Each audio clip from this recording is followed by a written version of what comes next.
안녕하세요, 부티크의 브라더 앤디입니다. 사실 집값이 굉장히 폭등을 해 있는 상태죠. 그러다 보니까 많은 분들이 청약시장으로 몰렸습니다. 청약시장의 기본적인 형태는요, 가점제였어요. 그동안에 그 순간에 특공이라는 거를 또 대거 밀어주기 시작합니다. 가점이 안 되는 청년 세대를 위해서 우리가 이런 물량을 줄 테니까 여기에 당첨되면 된다라는 시그널을 막 보이고 있는 거죠. 그럼에도 불구하고 이 특공조차도 사각지대가 있었다 이 말입니다. 그래서 이번에 그러한 사각지대를 조금이나마 없앤 개편안이 11월 달부터 시행이 된다고 합니다. 그런 내용들을 상세하게 알려드리려고 준비를 해봤습니다.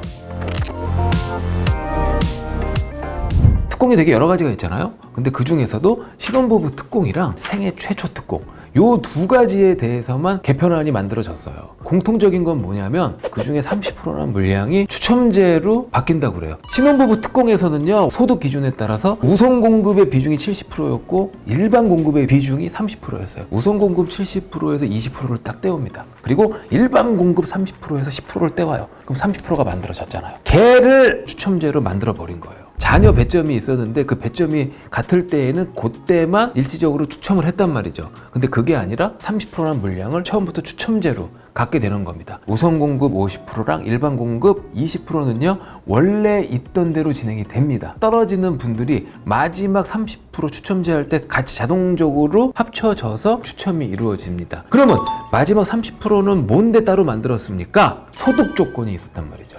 그 소득 조건을 없애버려요. 그 기준 때문에 도전을 못했던 신혼부부들이 배려 대상자임에도 불구하고 배려를 받지 못했다라는 정부의 판단이죠. 여기서 그냥 무작정 소득 제한을 안 하면은 뭐가 문제가 되겠습니까? 그러면 금수저, 은수저들이 또 들어올 수 있죠, 대거. 그래서 소득 제한을 안 하는 대신에 자산을 제한합니다. 자산 제한은 부동산 자산만 봐요. 3억 3천만 원 봅니다. 물론 무주택자여야 되죠. 대상이 되려면. 따라서 그 부동산은 주택을 의미하는 건 아닙니다. 다만 자산 기준을 평가할 때는 임대보증금은 제외시키겠다. 그런 걸 참조하시면 됩니다.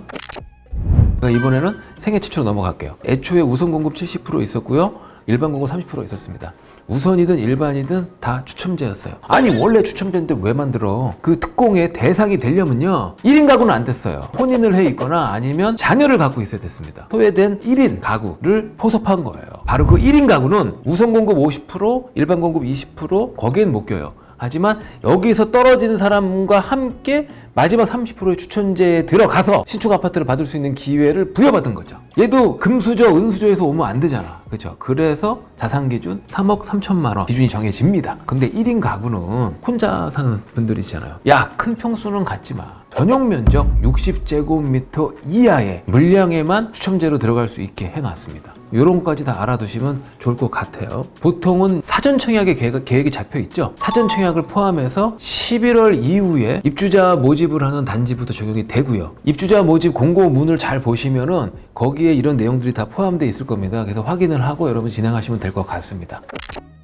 생애 최초든 신혼부부 특공이든 국민주택에서도 나옵니다. 민영주택에서도 나옵니다. 그런데 공공성을 가진 쪽에서 나온 물량을 이렇게 추첨제로 뺀다는 건 조금 부담을 느꼈는지 민영주택에서 공급되는 생애 최초 특별공급 물량, 신혼부부 특공 물량의 30%를 각각 빼서 이렇게 하겠다고 하는 겁니다. 아쉬운 점이에요. 신혼부부 특공 같은 경우에는 7년 이하의 신혼부부입니다. 그런데 공공주택특별법이 적용되는 국민주택 거기에서 나오는 물량을 가지고 신혼부부 특공 물량으로 만들어 놓은 거는 7년 이하의 신혼부부 뿐만이 아니라 예비 신혼부부 그리고 한부모 가정까지도 포섭을 해서 대상을 넓혀버려요. 그런데 지금 같은 경우에는 국민주택에는 해당하지 않고 민영주택에서 나오는 물량만 이 30% 추첨제를 넣겠다고 했으니 예비 신혼부부라든지 한부모 가정이 혜택을 받다가 거기서는 이런 물량이 나오지 않으니 손해 아닌 손해를 볼 수 있다 생각이 듭니다. 자산 기준에 3억 3천이라는 걸 적용을 시켰습니다. 자산은요 자본 플러스 부채입니다. 근데 자산에 3억 3천을 해놓으면 이런 문제가 발생할 것 같아요. 흑수저 출신입니다. 열심히 수년간 돈을 모았습니다.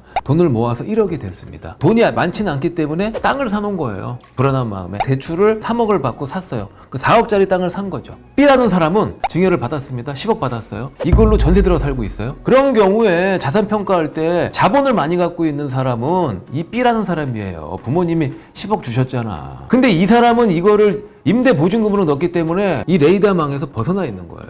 하지만 A라는 사람을 보세요. 전 재산이 1억밖에 안 되지만 4억을 평가받고 여기에 대상이 되지 않는다는 겁니다. 게다가 대출 쉬워요, 어려워요? 어렵죠. 대출은 다 막아놓고 못하게 해놓고 이런 부분을 생각하지 않는다면 금수저, 은수주들에게 더 좋은 기회가 아니겠습니까? 여기에 대한 어떤 대책을 마련할 필요가 있지 않을까. 그리고 또 문제점을 지적하고 싶은 게 있어요. 충분한 물량 속에서 사회적 약자들에 대한 배려를 시작을 해야 동의를 얻어서 같이 배려의 폭을 넓힐 수가 있는 거잖아요. 근데 지금 같은 경우에는 기존에 있던 사람들이 사실은 내가 우선공급으로 가져갈 수 있는 물량인데 내가 못 가져가고 이게 추첨으로 가네? 안 가져갔으면 난 붙을 수도 있는데 가져가니까 떨어질 수도 있어. 이런 마음이 들 수가 있습니다. 원천 물량 자체가 많아야 된다는 말씀을 드리고 싶고요. 출산의 기본적인 제도죠. 기본적으로 깔아야 되는 제도가 혼인제도 아닙니까? 혼인이 활성화될 수 있도록 국가가 도움을 주고자 하는 건데 예비 신혼부부와 물량이 나오는 시점에 신혼부부, 결혼한 지 1, 2년 차의 신혼부부 요 정도까지는 포섭할 수 있는 길이 있으면 좋겠다라는 말씀을 드리고 싶습니다. 오늘 영상도 좋으셨다면 구독, 좋아요, 알림 버튼까지 부탁드리겠습니다.